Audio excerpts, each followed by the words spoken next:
Hello from the M.E Goddess. My name is Bernice and I have Myalgia Encephalomyelitis, also known as chronic fatigue syndrome or CFS.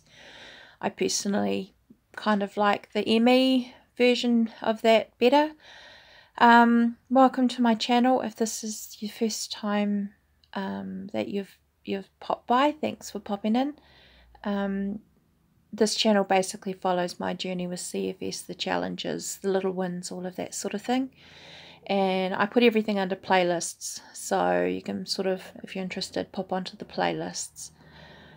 This video I wanted to do when I was a bit further along, being home from hospital, and wanted to introduce some of their new ways of doing things.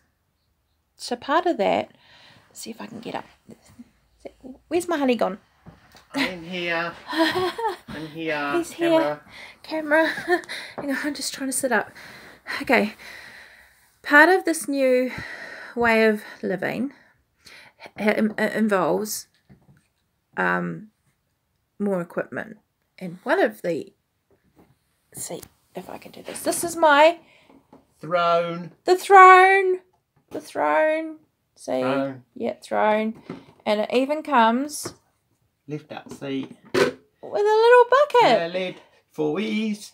Ideally not poos. Oh, Let's don't just smell the bedroom out. I know, right? But that's what our life's...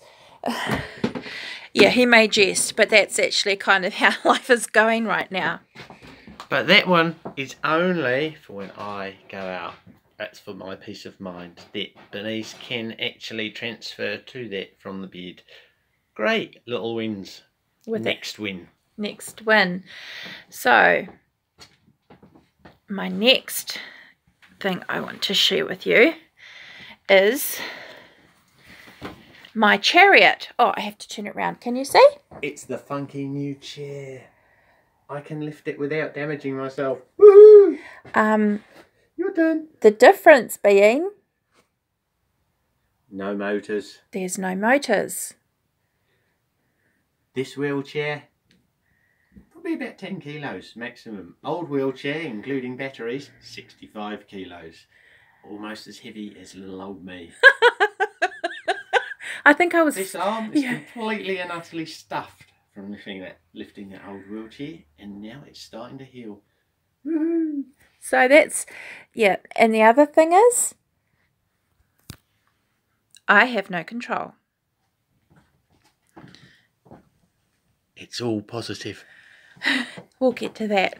Okay, so because I haven't figured out how to edit a video, like, yeah, who has time for that? We're just going to do a run through of how things are. Oh. So, first up, what we need to understand is that we are now going for minimum exertion on Bernice's part so that she can save those little bits of energy for better things in life. So we're going for quality of life. She's never going to be out of the bed, stroke wheelchair. That is going to be our norm for the next 15, 20, 25 years. Vastly different to where we were thinking perhaps 9 months ago that it was only going to be 2 years.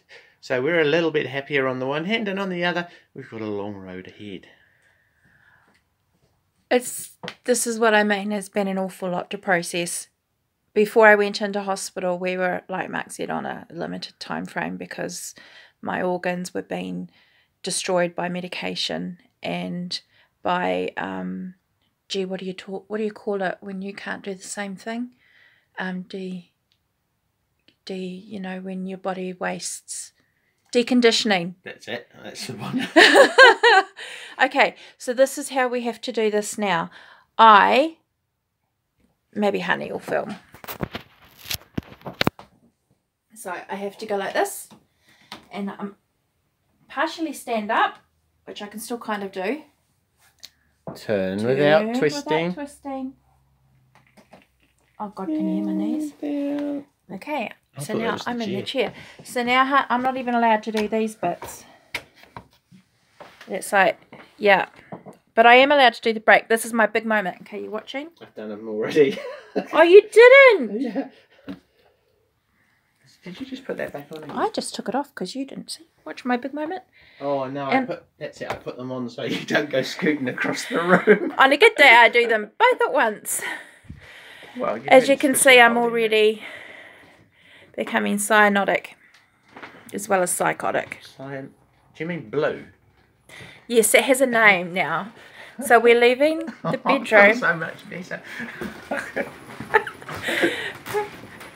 This is the kitchen. Oh, stop it! You're scary. I can't help it. There's a camera on me. That's what we do. Okay, so this is why we have to have the throne. What are you doing? Just looking around to see if there's anything else we can point out for our avid viewers. I bet you're fixed to your screens right now. All 5 of them. Yeah, but they're 5 loyal. I mean, 4 of them are family. Actually, one of them's me.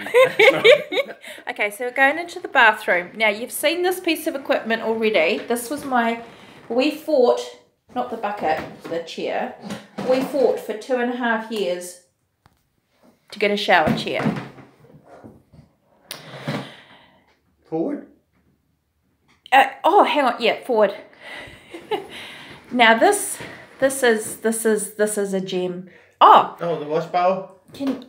I'm in the shower at the moment. Was that it? Now, what happens with that? Yes, you knobber. What happens with that wash bowl? Oh, somebody comes in 3 times a week to give you a big bath until we get the shower fixed, which may be some time.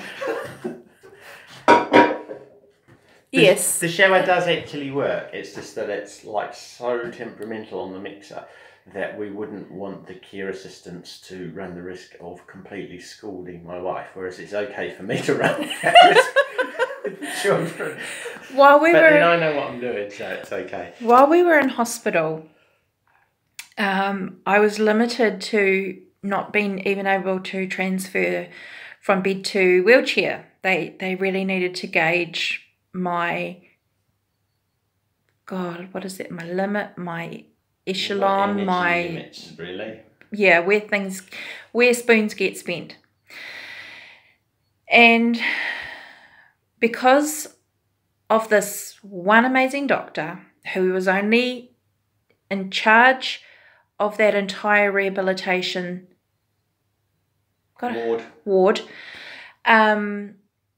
for a period of time, saw the last ditch off the cuff referral that my amazing GP sent to the old people and rehabilitation services, fully expecting to get laughed at because I'm not 65. Anyway, this American doctor saw the referral and got us in. So she is now, even now that I'm out of hospital, she is still maintaining community support with me by phone for the next month until she leaves the country. Dr. Kate Bernard, you are my new hero. I don't think she's leaving the country, by the way. Isn't she? No, I think she's here for good. She's been here for a few years. She might become like the new M.E, kind of be part of our M.E advocacy group for... Anyway, moving on. She's busy enough. In people who have just had prosthetics and amputations and things, so I think she's got her specialist area. But this did seem to cross over with some of the things that they deal with, like, for instance, that sort of the ghost sensations that the brain thinks there's still a limb there and so on. And so she's heavily involved in complex cases where there's a mix of medication, fatigue management, pain management, brain retraining, so neuropsychology and the like. So she was probably more ideally positioned to deal with this than most people in New Zealand, given that we don't have too many, if you like, M.E specialists. There are 1 or 2 around. There's, Dr. Ross Farlings, but she kind of stands alone. You know, we don't all have access to her amazing work. But I did want to comment and mention Dr. Ross Farlings, who is awesome from all accounts. Because this, we'll call her Dr. Kate, is so multidisciplined. I think, and Mark mentioned, you know, she has put me through doing the opposite of what you would normally be forced to do in a hospital situation. Rather than pushing me to my limits to see how far I could go, she held me back. Well, she was one of the first people we come across in the hospital environment where they had an understanding, if you like, of the fact that you can do more harm than good in dealing with a patient with severe ME CFS, and understood the idea of this sort of fine balancing line between having to do something without it actually causing difficulties or a worsening of symptoms, and also understood the difference in the way you would need to treat different levels of severity in any CFS. She really went away, did her homework in a very short space of time and nailed it.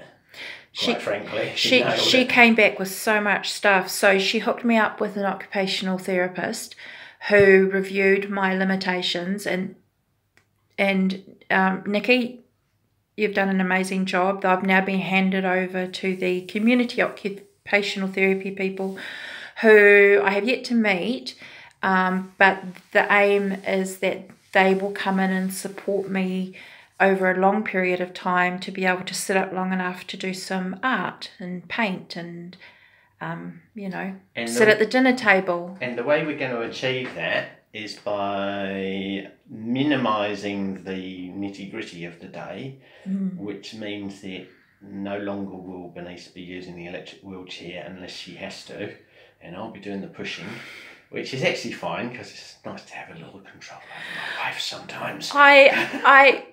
When I was in a hospital, we made a promise to each other. It was probably, looking at a different future. He says 15 to 20 years. I'm not going to put a time on that, but I'm just going to say it was an enormous ask, really, in a lot of respects, because in part of my mind, I was giving up the very, very last of my independence, being able to get around the house by myself.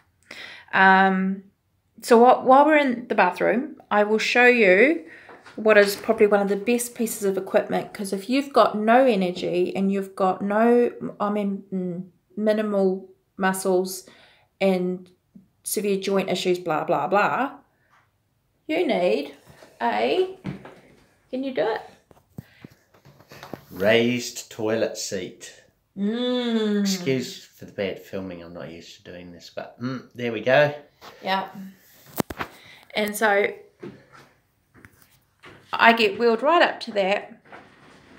Oh, you're going to do it? I'm going to hurry you along a bit because you've done a 12-minute video so far. I have to hurry up. The bandwidth all day, and I want a game later. So anyway, I get here at the toilet, and I'm not going to do it right now. Or actually soon, because I need a wee too. Okay. So I'm allowed, it's about a half a foot transfer. Yeah. That. So we do that, and once again I then get wheeled out.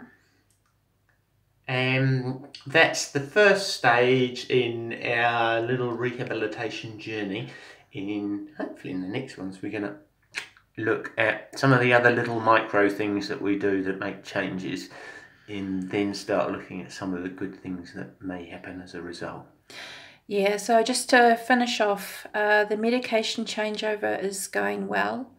I've gone from 28 to 30 pills a day down to 6. 7? I can't remember. And that will soon be down to 4, which will be the pregabalin plus the treatment for my Hashimoto disease. It will go up again, because once you're off everything else, you can go up to the full level of pregabalin, and hopefully that will be the only thing that you're on alongside the levothyroxine. Yeah, now we don't know what the long-term repercussions are from that drug, but right, I don't care. I can speak. It's just become funded here, and it's just quite, probably no, I don't know, probably maybe at the beginning of the year, I don't know, but that alongside the new sort of so-called total care package and various other bits and pieces mean that with all those changes, our life is looking a little better. So the next fight, I guess, will be to get carers allowance for partners, But that's a whole different video. Oh, yeah. And So, that's really in depth. so But I get to beat up the blue team again. oh, stop it! No politics. So on the hummingbird scale, which I've talked about before, is done from the Hummingbird Foundation, and it's an American M.E Foundation. They have a comprehensive chart. Would that be the right word? No, I don't know. It's a sort of a rough assessment of mobility compared to a normal person. Mobility, cognitive ability, all of that sort of thing. Anyway, I came in at a really whopping 4% of 100% functionality. This, all of this is to get me functioning under my 4%, which gives us a little bit of wiggle room to try and arrest the decline. Yeah, I think the thing around it is the 4% is measured as a result of the 4% measured when we're going through a bit of a boom and bust cycle, and on other medications that are additionally affecting and making you drowsy and things like that. So what we're looking for now is to see what percentage that will be with these changes, and that's then our norm to work in. Hopefully it might go up to sort of 10-15%, but even like 1 or 2% increase is drastically better, because that's the difference between being able to do something like craft in bed for half an hour a day and having a couple of visitors a week. I mean, that in our lives is huge in itself. Yeah. If we could ever get to the point where we can pop the chair in the car and go 5 minutes down the road to the cafe for a coffee, that is great. See, the hard thing was accepting this time frame. I definitely, even though I didn't recognise that I was in the boom and bust cycle, and for me, a boom and bust is getting up and going to the loo by myself as a bust. Well, I don't know if that's part of the conserving energy, but the bust is the pushing through because it's an important day, and you kind of the hard bit's gonna come when you can't actually go out to somebody's birthday or something like that, or go see the children's concerts and things. Simply not allowed to at this stage. Breaks my heart, and I've had to. I guess this is why I wanted to give myself some time to adapt and get my head around it. But giving up, making a promise that I wasn't going to push anymore has taken me emotionally a while to think, because before I thought, we all thought, you're going to be dead within 2 years. You're either going to have a heart attack, a stroke, or liver failure or something, both from the condition, the boom and bust, and the medication. Also having no support at home. I mean, Mark was at breaking point, weren't you, darling? Mm-hmm. And I remember when we arrived on the ward, there was a social worker there, and he knows us from before when he's tried to get us help and support, which we have been repeatedly turned down for in the last 6 years. And he took one look at Mark and he said, there's a broken man. He is exhausted. And so while I was in hospital, Mark had to learn some new skills about pacing in his world as well, so he can still, be okay. Especially if, part of me is afraid that we're going to do all this and I'm still not going to make it. If I get a flu or a bug, I'm in the same situation. And I kind of looked at all the limitations and thought, well, just look, you just got to make the most of the time you've got. I had all these tasks I had to do, and that's when I was doing the boom and bust. Making things for the kids to remember me by, and all of that sort of stuff. Your 10 minutes in the wheelchair is almost up. I know. Just let me finish. Okay. So anyway, I've had to really dig deep to willfully relinquish control over that sort of thing, with the hope of a long-term future.